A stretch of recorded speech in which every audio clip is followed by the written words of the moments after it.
Sebelum kita baca bersama, tadi kita sudah sama dengarkan pelajaran demi pelajaran dari Habib Alwi bin Hasan bin Sumaid, begitu juga dari Habib Muhammad bin Husain Al-Attas, dan terakhir tadi dari Habib Muhammad Hanif bin Abdurrahman Al-Attas, di mana terakhir tadi Habib Hanif membahas soal tabarruk dengan rambut Nabi. Sudah dengar?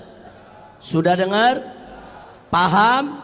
Jadi tabarruk itu bukan bid'ah, tabarruk itu bukan musyrik. Tabarruk itu dengan peninggalan Nabi dicontohkan dan diamalkan oleh para sahabat Nabi kita Muhammad sallallahu alaihi wasallam. Kira-kira jelas tidak?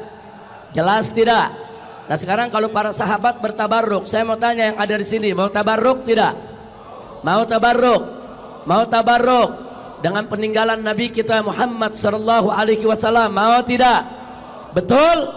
Nah, tadi sudah disampaikan oleh Habib Hanif salah satu peninggalan Nabi. Peninggalan Nabi banyak.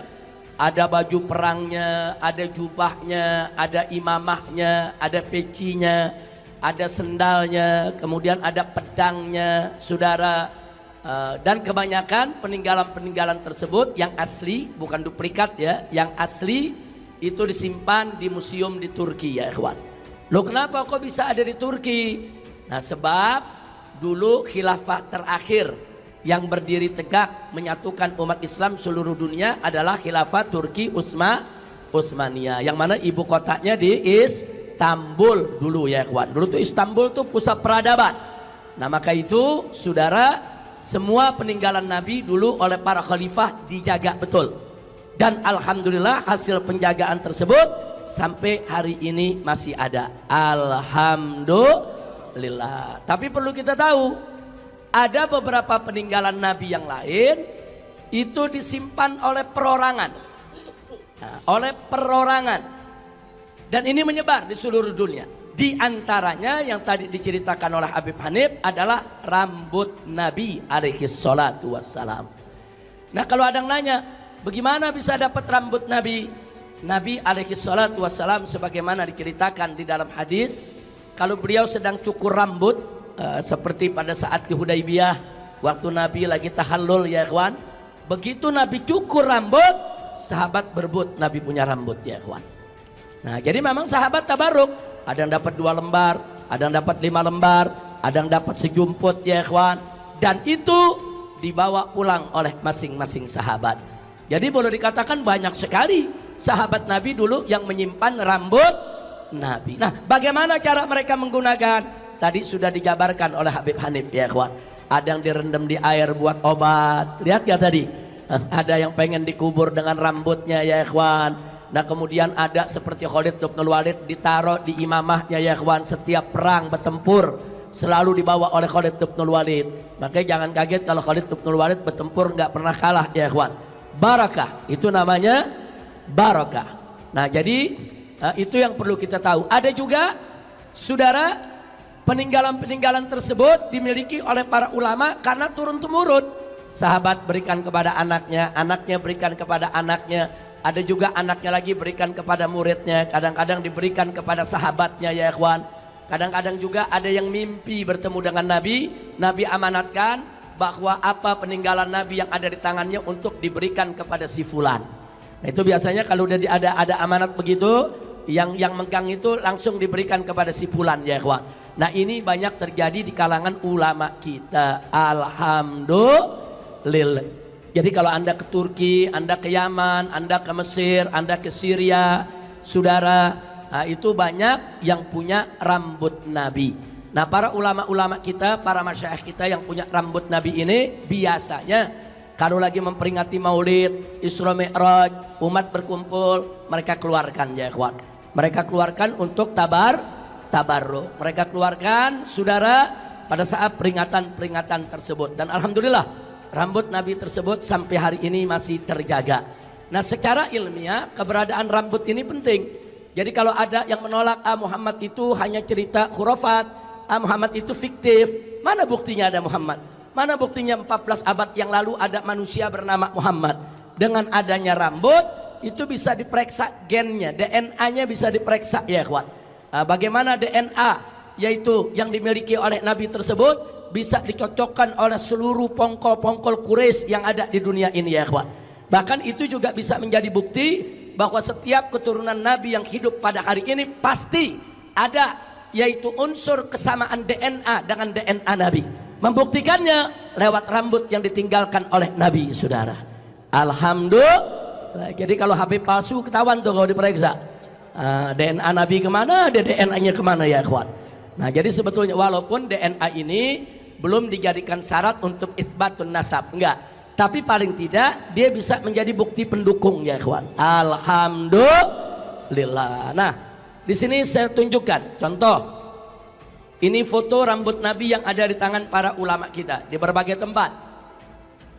Nah, kemudian ada yang bertanya, kok rambutnya panjang? Iya, rambut tersebut setiap 6 bulan 1 tahun sekali terus memanjang ya kawan. Nah, jadi kalau dia manjang nanti dipotong 2, saudara, nanti manjang lagi ya kawan. Sehingga tidak habis-habis untuk turun-temurun dimiliki oleh para ulama. Nah, ini satu ikat ini bisa ada puluhan rambut ya kawan. Ini salah satu yang dimiliki oleh ulama di Madinah. Kemudian ini juga dimiliki oleh pihak yang lain, ulama yang lain. Kalau yang tadi ditaruh di botol, di atas botolnya ada penjepitnya, jadi dia punya rambut terurai ke bawah. Botolnya bulat, ya kawan. Nah kalau yang ini ditaruh semacam kotak kayak akuarium. Di bawahnya ditaruh itu ada bulu, ya kawan. Kemudian ditaruh rambut kita punya Nabi. Nah ini ada beberapa puluh lembar, yang tadi lebih banyak. Nah ini dimiliki oleh beberapa ulama masyaikh di Madinah, saudara, begitu juga di Mekah, bahkan di Yaman, di Mesir, di Emirat, di Dubai, saudara, di mana-mana banyak yang memiliki rambut tersebut. Nah kemudian saudara, ini ada sertifikat. Jadi kalau ada orang bilang dia punya rambut Nabi, rambut itu ada sertifikatnya. Nah, untuk menjaga jangan sampai rambut palsu dibilang rambut Nabi, saudara. Nah ini sertifikatnya seperti ini. Nah, ini dari khatamnya ini ya kawan, ini dari lembaga penjaga daripada peninggalan Nabi Muhammad Sallallahu Alaihi Wasallam. Ditandatangani oleh beberapa, yaitu daripada penanggung jawabnya. Ini yang perlu kita tunjukkan. Jadi yang tadi kita lihat itu di foto. Ini ada sertifikatnya, bukan tidak ya ikhwan. Nah kemudian salah satu pemegang rambut tersebut, saudara, mengamanatkan beberapa lembar rambut ke salah satu sayyid di Madinah.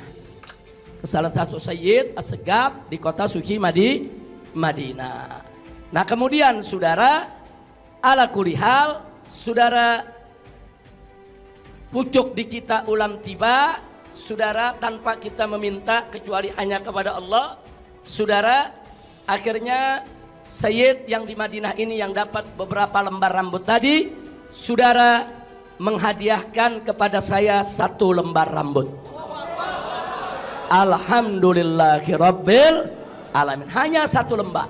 Tapi jangan lupa, tadi sahabat Nabi mengatakan apa yang dikatakan oleh Habib Hanif, diceritakan 1 lembar rambut Nabi lebih aku suka daripada seisi dunia. Tapi tentu kalaupun kita dapat apa saja peninggalan Nabi yang kita dapat, wajib dijaga. Itu amanat, wajib dijaga dengan baik, wajib dijaga dengan adab, dengan sopan. Karena itu peninggalan bukan sembarang manusia, tapi manusia yang menjadi Sayyidul Anbiya wal Mursalin, Nabi Yuna Muhammad Sallallahu Alaihi Wasallam. Nah selanjutnya rambut tersebut saya tunjukkan ya ikhwan, saya simpan di dalam kotak ini. Sallu ala nabi, sallu ala nabi, sallu ala nabi. Allahumma salli wa sallim ala sayyidina Muhammad wa ala ali sayyidina Muhammad. Jadi ini kita letakkan di depan, saudara. Kita berharap agar semua yang hadir di sini ikut bertabarruk dengan wujud rambut Nabi kita Muhammad sallallahu alaihi wasallam, kemuliaan dan keberkahan yang Allah limpahkan kepada Nabi kita Muhammad sallallahu alaihi wasallam. Dan sengaja ini kita letakkan karena sebentar lagi kita akan baca kisah Rasul dan kita lanjutkan dengan mahal qiyam. Tadi belum mahal qiyam kan? Kita lanjutkan dengan mahal qiyam. Insya Allah. Nah, inilah yang bisa saya sampaikan ya ikhwan. Jadi memang kalau tanya bagaimana ini bisa dapat, saudara, saya beberapa kali mencium rambut Nabi, tapi melalui tabung. Saya 2 kali ke Turki, saya temui ulama yang punya rambut Nabi, saudara. Waktu itu Kiai Sobri juga ikut dengan saya waktu di Turki. Habib Hanif juga ikut. Kemudian kita ditunjukkan, kita cium, tapi tentu di dalam botol, saudara. Tapi walaupun di dalam botol itu keberkahan udah luar biasa.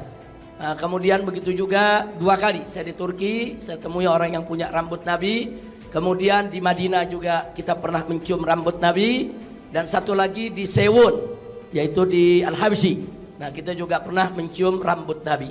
Nah, saat itu saudara, saya masih ingat betul, terlintas saja saya minta, ya Allah, betapa indahnya kalau selembar aja kita punya. Kalau selembar, saya enggak minta sama si ulama, karena ini memang bukan buat diperjualbelikan. Saudara, kan kalau kita minta juga enggak mungkin, karena itu memang disimpan untuk tamu-tamu. Cuman ketika nyium, seterlintas, ya Allah, indah banget kalau dapat selembar nih. Indah banget dapat selembar. Akhirnya kita baru dapat ini 2 minggu yang lalu ya kawan. Jadi 2 minggu yang lalu, 3 minggu yang lalu saya dikontak dari Madinah. Kemudian yang bersangkutan berencana menghadiahkan kepada saya 1 lembar dan ditulis dalam suratnya. Cuman bagaimana cara ngirimnya? Ini ngirimnya juga mesti hati-hati. Nggak hati-hati yang bawa bisa kangen juga merambut Nabi. Akhirnya apa? Akhirnya rambut ini direndam di dalam minyak wangi yang luar biasa wanginya ya ikhwan. Kemudian minyak wangi itu yang dikirimkan kemari. Jadi orang nggak ada yang tahu, yang bawa pun nggak tahu kalau di dalamnya ada rambut Nabi ya ikhwan. Nah, akhirnya sampai kepada kita, kemudian kita keluarkan, kita cuci dengan air zam-zam dan kita taruh di kotak saat ini, dan sengaja saya tutup supaya nggak bisa dibuka ya ikhwan. Sebab ini hanya selembar, kalau terbang saudara atau hilang saudara, berarti kita tidak menjaga amanat. Na'udzubillah min dzalik. Nah, itu ceritanya, hanya itu saja. Jadi kita nggak minta kepada siapapun, kita nggak beli, kita hanya mengajukan permohonan kepada Allah Subhanahu wa Ta'ala. Berdoanya juga nggak serius-serius amat, karena kita tahu dari mana siapa yang mau ngasih kita ya ikhwan. Kita pikir siapa yang mau ngasih kita ya ikhwan, cuman minta, ya Allah, indah banget nih kalau selembar ada aja nih kita punya nih. Itu udah bertahun-tahun. Dulu waktu ke Yaman tahun berapa Habib Hanif yang ketemu di Sewon? 10 tahun ada ya? Yang 2012, iya 2012 ya 10 tahun yang lalu. Ke Turki juga waktu sama Hanif 2017, iya. Jadi saya pernah cium rambut Nabi itu di Yaman, di Madinah, dan di Turki. Sama, saya setiap nyium tuh pengen begitu. Pengen, ya Allah, indah banget nih. Kalau kita punya selembar aja selembar, biar dikit juga dapat, benar-benar dikasih selembar ya kawan. Alhamdulillah. Kalau tahu doa kita diterima, kita minta 100 lembar saudara. Kita nggak yakin berdoa kita, makanya kalau doa mesti yakin. Ini teguran juga buat kita, minta selembar dikasih selembar. Padahal Allah mampu ngasih banyak lembar, tapi karena mintanya 1 Allah kasih. Tapi ini pun sebagaimana dikatakan sahabat, udah lebih bagus daripada seisi dunia. Mudah-mudahan Allah limpahkan rahmat, barakah, maghfirah untuk kita semua. Amin ya rabbal alamin.